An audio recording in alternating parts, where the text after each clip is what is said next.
관광객들이 많이 찾는 괌 시내의 대형 쇼핑몰.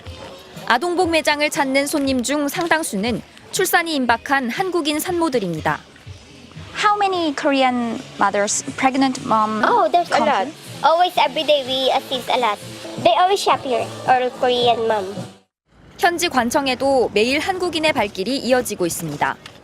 아이의 미국 여권을 신청하려면 반드시 이 관공서에서 출생증명서를 발급받아야 합니다. We still get many Koreans that come in to give birth here. We don't know their intentions, but if they come here, they're ready to give birth. We have no choice but to assist them. 외교부 관계자는 괌 원정 출산이 증가 추세라고 밝혔습니다. 한동안 잠잠한 듯했던 원정 출산이 몇 년 전부터 다시 늘고 있는 겁니다. 그 배경에는 원정 출산을 전문적으로 알선하는 국내 업체들이 있습니다. 이들은 숙소와 병원 예약, 시민권 발급 등 전 과정을 대행해준다며 경쟁적으로 원정 출산을 부추기고 있습니다. 업체를 통해서 숙소나 그런 준비들을 하고 와서 내 병원하고 다 연결이 된 상태에서 오는 걸로 알고 있어요. 대놓고 각종 편법이 동원되고 있지만 해외에서 벌어진다는 이유로 법의 테두리에서 벗어나 있는 상황. 사실 불법은 하나도 없습니다. 쪽지주의를 이용한 편법이라고 보시면 될 것 같고요. 병원비와 체류비 등을 합쳐 내야 하는 비용은 최대 4천만 원가량. 갈수록 팍팍한 국내 청년들의 현실을 보며 아이의 미래에 불안을 느낀 부부들은 적잖은 비용에도 알선 업체들을 찾고 있습니다. 너무 갈등도 많고 경쟁도 심하고 하니까 오히려 여기서 나와서 아이의 인생에 있어서 옵션을 주면 좋지. 문제는 낯선 해외 병원에서의 출산이 위험할 수 있다는 겁니다. 괌에 있는 유일한 공립종합병원입니다. 한국 산모들은 이곳에서 출산을 하고 수술도 받습니다. Do the Korean mothers come here? Give birth here? A lot. Plenty. 괌의 의료 상황은 국내에 비해 열악하다는 게 현지 교민들의 설명입니다. 여기 사는 사람들의 가장 큰 걱정 중에 하나는 크게 내가 아팠을 경우 적절한 치료를 받지 못한다. 여기에 의료 수준에 대한 불신이 있기 때문에. 업체들의 장밋빛 홍보만 믿고 섣불리 원정 출산에 나선다면 아이의 미래를 위한 여정이 위험한 선택이 될 수 있습니다. MBC 뉴스 남효정입니다. 괌 해변에 자리 잡은 유명 리조트. 지난해 국내 업체를 통해 이곳에 원정 출산으로 온 30대 김모 씨가 제왕절개 출산 후 10여일 만에 숨을 거둔 곳입니다. 알선업체 관계자와 담당 산후도우미는 김 씨가 이상 증세를 호소했는데도 20시간가량 병원에 데려가지 않은 채 홀로 방치했습니다. 너무 화가 나는 거죠. 충분히 이 사람을 병원에 데려가고 살릴 수 있는 시간인데. 김 씨에게 원정 출산을 알선한 업체 홈페이지입니다. 검증된 산후관리사가 산모와 신생아를 소중한 마음으로 돌본다며 버젓이 영업을 계속하고 있습니다. 전화로 상담을 의뢰해봤습니다. 산모와 아기의 안전을 걱정하자 경험 많고 검증된 산후관리사가 돌본다며 걱정할 것 없다고 말합니다. 아무나 가지는 않고요. 괌을 많이 가셨던 분들만 가세요. 저하고의 굉장히 좀 오랫동안 깊은 관계가 있으신 분들. 지금까지 가장 위험했던 사례는 산모가 피를 많이 흘린 정도였다며 현지에서 철저히 관리되고 있다고 강조합니다. 출산병원을 가시든 실장님이 그거 다 체크해가지고 산모님하고 같이 있을 거예요. 하지만 며칠 뒤 취재진임을 밝히고 사망 사건을 묻자 말이 바뀝니다. 숨진 산모를 담당한 산후도우미는 모르던 사람이었다는 겁니다. 우선은 저는 그 씨가 누군지 몰라요. 저랑 그래도 같이 10몇 년을 일하신 분이 해주신 소개라. 수사에 나선 경찰은 업체의 책임을 물을 증거가 불충분하다며 사건을 검찰에 넘기지 않고 수사를 종결했습니다. 업체 측이 산후조리 업무가 자신들의 주 업무가 아니고 산후관리사를 관리 감독하지 않는다고 밝힌 만큼 책임을 밝히기 어렵다는 거였습니다. 하지만 정작 업체 측은 여전히 산후조리가 자신들의 주 업무라며 영업을 계속하고 있는 상황. 주 업무가 아니라고 진술을 했다라고 하는데 산후조리가 맞습니다. 그거는 말이 안 됩니다. 산후조리가 맞고요. 그거에 대한 피드백도 저도 받고. 경찰은 MBC의 업체 홈페이지 등 자료들을 다시 종합적으로 판단하고 수사가 미진했는지 살펴볼 예정이라며 유족에게서 수사 이의 신청이 들어오면 철저하게 재수사할 계획이라고 밝혔습니다. MBC 뉴스 김태윤입니다.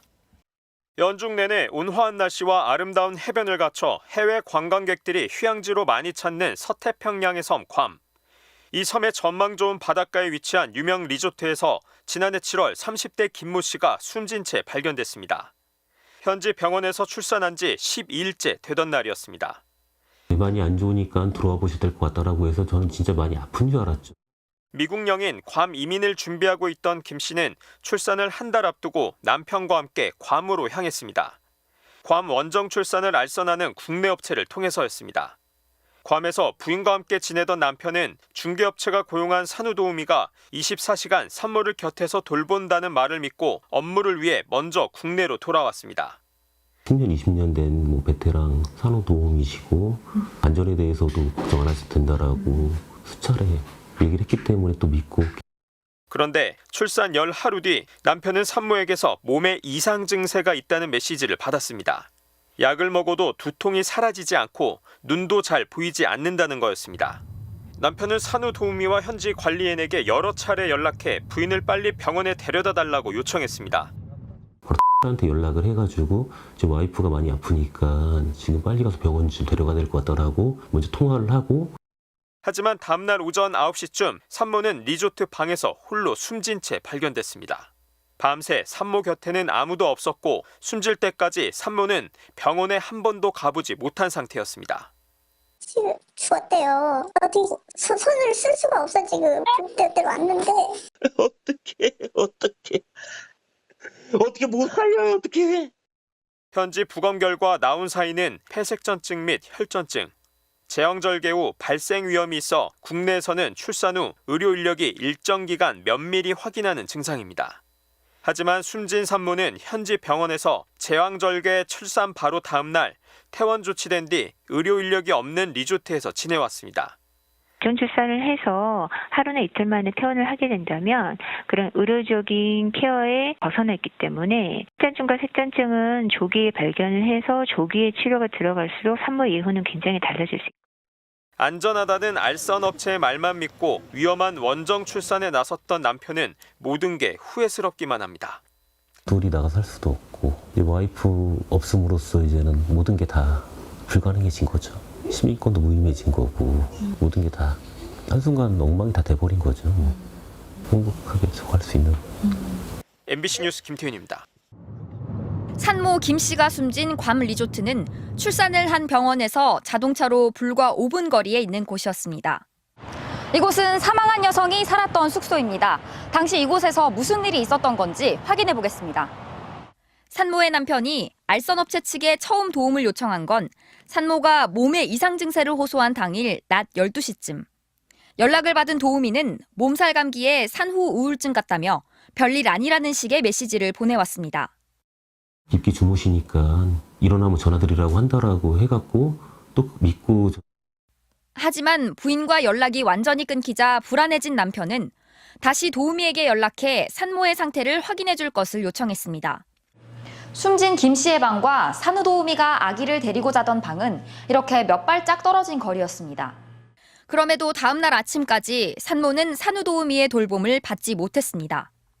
현지에 있던 알선업체 관리인 역시 남편의 요청을 받고 숙소만 들렀을 뿐 산모의 방에는 들어가지 않았습니다. 계속 노크를 했어요. 근데 인기척을 안 하시더라고요. 결국 산후도우미가 숨진 산모를 발견한 건 다음 날 오전 9시쯤. 전날 오후 1시쯤 남편과 마지막 통화를 한 뒤 20시간 동안 홀로 방치된 채 숨을 거둔 겁니다. 너무 화가 나는 거죠. 충분히 사람을 병원에 데려가고 살릴 수 있는 시간인데. 산모가 숨진 뒤 산후도우미는 경찰에 산모의 방을 들어가지 않았다고 말했지만 유족에게는 자는 걸 확인했다고 주장했습니다. 새벽 3시에 내가 아기 우유 주고 문을 열었을 때도 코를 골고 자고 있었거든요. 하지만 해당 시각은 산모의 사망 추정 시각인 0시 이후였습니다. 심지어 산모가 부부싸움 때문에 약을 먹었다며 책임을 남편에게 돌리기도 했지만 부검에서 약물은 검출되지 않았습니다. 부부관계에 문제가 있었다 이런 얘기를 좀 시작을 하시면서 그래서 우울증이 왔고 울어서 수면제를 드시고. 해당 알선업체 대표와 산후도우미는 산모의 사망에 대해 자신들은 아무런 책임이 없다는 입장입니다. 개인의 어떻게 보면 질병입니다. 그 질병에 대해서 책임이 없다라고 생각합니다. 이게 왜 내가 해명을 해야 되고 뭘 해명할 게 있어요? 말하고 싶지도 않고 생각하고 싶지도 않아. 유족은 알선업체 대표와 관계자들을 업무상 과실치사 혐의로 고소했습니다. MBC 뉴스 남효정입니다.